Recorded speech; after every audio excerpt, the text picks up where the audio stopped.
अस्सलाम वालेकुम। ये जनाब 173 कनाल ज़मीन है।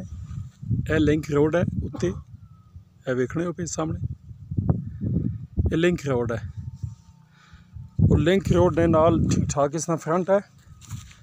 यह थले ज़मीन तक लो जनाब, उस सामने सब रही बाई है, ये वाली है, ये थले तक लो, यह थले तक लो। और मैं थोड़ा जा और अगे जा सा क्योंकि पलाइयां ने तो पलाइयां नाल थोड़ा जा वेख लो जनाब, ये सब राही बाई है। और उस तो थले जनाब डैम बने हुए दो बड़े खूबसूरत और अच्छे डैम बने हुए, ठीक है।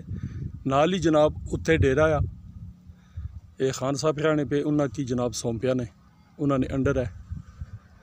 तो ये 173 कनाल ज़मीन है और लिंक रोड के उत्ते उतला जड़ा लिंक रोड है, ठीक है।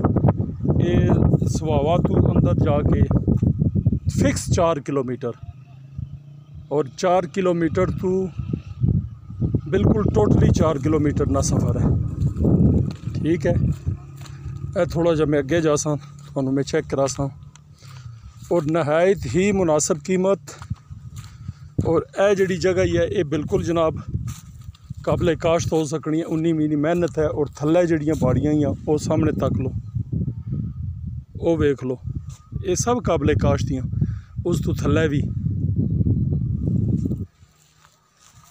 ये जनाब जी पलाइयां वाली जगह ही है, यही बूटे जनाब बेच के तो ये पूरा रकबा बन सकना।